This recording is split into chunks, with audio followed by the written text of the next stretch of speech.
Bueno,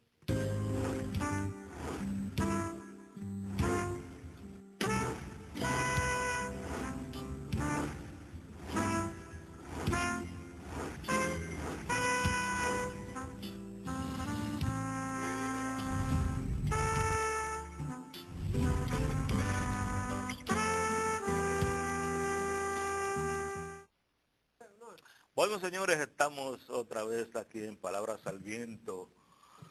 Hoy tenemos un autor, quizás el más importante poeta de la lengua hispana en todos los tiempos.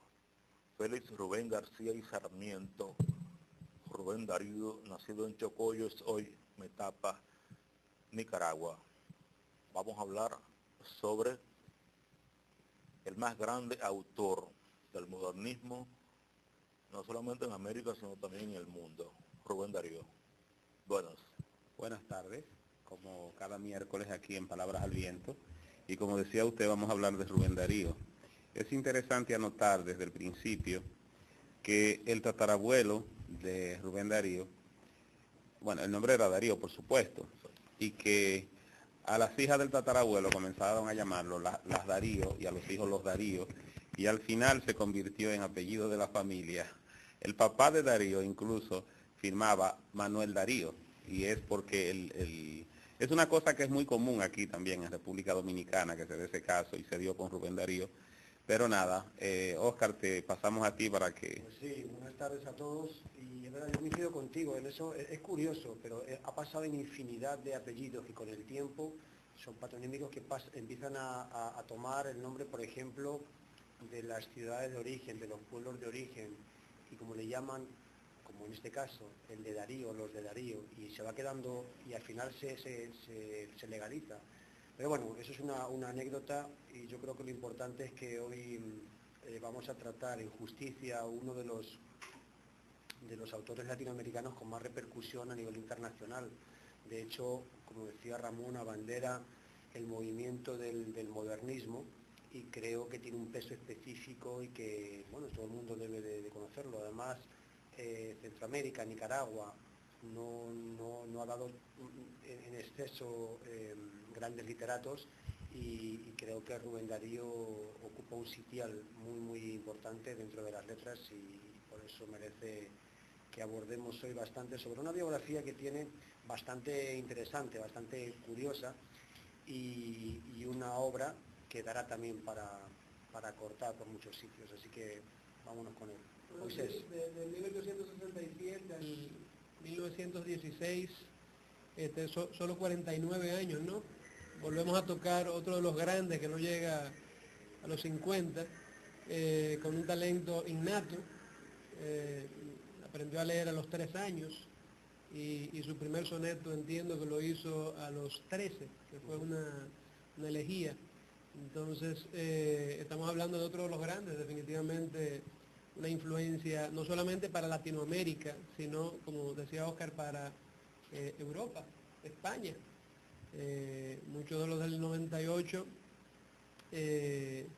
emulan a Rubén Darío, porque Rubén Darío fue definitivamente el precursor, si se quiere, del modernismo y de una poesía completamente diferente, abandonando ya lo que eran los esquemas tradicionales del parnasianismo y todo eso, y bueno, adentrándose en una poesía mucho más llana y mucho más sencilla, sin abandonar los símbolos. Yo creo que para hablar de Rubén Darío necesariamente hay que hablar del movimiento más importante, y quizás no fue un movimiento, hay que abordarlo en lo que fue realmente. Fue más una influencia, no un movimiento, el modernismo, ¿no? Y necesariamente hay que hablar de grandes escritores latinoamericanos que comenzaron con la forma de escribir. Voy repito, no fue un movimiento. Quizás dos cubanos, ¿no? José Martí y Julián del Casal, un colombiano, José Asunción Silva, un mexicano, Manuel Gutiérrez Nájera, y un nicaragüense, Rubén Darío, que fue la pluma más alta de esa forma de escribir que cambió todos los movimientos. No solamente fue la trayectoria, ¿no?, de traer desde Francia esa vena de los parnasianos, de los simbolistas, como Paul Verlaine, por ejemplo, sino fue crear un tipo de versificación que cambió toda la forma de hacer versos desde los petrarquistas, por ejemplo, que crearon una forma de hacer el soneto o de hacer los versos. En este caso, Rubén Darío, Julián del Casal, José Martí, José Asunción Silva, y Manuel Gutiérrez Nájera, fueron los que crearon el nuevo verso, el verso largo, con mesticos muy largos en la lengua española. Creo que estamos hablando en poesía de lo más importante en términos estructural, lo que se ha hecho en Hispanoamérica en todos los tiempos.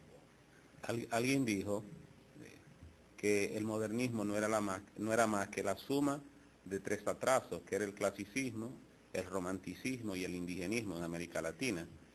Pero quiero entrar ahora un poco en la biografía de Rubén Darío, porque conociendo de dónde viene el individuo, uno puede tener una idea de lo lejos o sea, uno a veces no entiende, viniendo de dónde venía Rubén Darío, lo que él pudo hacer en la lengua, porque de dónde le salieron, o sea, de dónde le nacieron las influencias, quién lo aupó, quién lo ayudó, quién estuvo con él en ese viaje largo para llegar a convertirse en la voz más importante de la poesía en lengua española, en toda América Latina y en España. Este Rubén Darío nace el padre se llama Manuel García, la madre ahora no recuerdo el nombre, y antes del año del matrimonio, ya la madre abandona al padre de Darío porque era mujeriego y era un bebedor empedernido, aunque luego ellos se reconcilian, y ella sale embarazada por segunda vez de la hermana de Darío, que muere incluso a los meses. Vuelven a separarse ya definitivamente. Darío ni siquiera se cría con sus padres, porque la madre más tarde conoce a otro señor y se va a vivir a Honduras, y él se queda con la abuela, y es con la abuela en realidad que él se cría. Claro. Entonces, que había una tía de la madre, eran tíos abuelos, son los que se hacen cargo, hay un coronel que se hacen cargo, pero tiene razón, que está desvinculado completamente del padre por putero y por borrachón, y de la madre, que al fin y al cabo se quedan en Honduras y se desentienden. Entonces, lo que pasa es que es curioso que toques ese tema y tú entender de dónde viene. Es que no viene de ningún lado, Ramón, es que de repente al que le tiran las letras, le van a tirar. Y te puedo recordar a alguien muy cercano que siendo limpiabotas invertía lo poco que ganaba en lecturas, ¿no? No, Ramón Gil, no hables de eso porque tú no conoces bien. Entonces, Sí. ¿de dónde te viene a ti, Ramón, el amor por las letras? Es verdad. Un niño sentado en el cajón de limpiabotas leyendo en vez de comprarse algo de comida. Pues lo mismo que este hombre, un tipo como Rubén Darío, desarraigado, con unas influencias malas familiares, pero de repente a los 3 años, como decía Moisés, aprende a leer y se vuelve lector. Pero es que ya empieza a hacer un soneto, que es una composición medio complicada, ya con 12 o 13 años. Las primeras publicaciones en revistas o en periódicos, las primeras colaboraciones igual. O sea, hay mucha precocidad. ¿Y eso a qué se debe? Pues, ¿hay alguna razón? Si hay alguna razón, dímela. Sí, él narra en uno de sus escritos en prosa, mis primeros versos, ¿no? Los mandó a publicar y se los rechazaron, lógicamente. Sin embargo, estamos hablando de una persona que aprendió a leer correctamente a los 5 años. O sea, tenía tendencias a la literatura, al arte de la palabra, y a pesar de que era muy lacónico, ¿no?, Rubén Darío hablaba muy poco, sin embargo tenía dentro de sí esa vena desde muy pequeño. Un paréntesis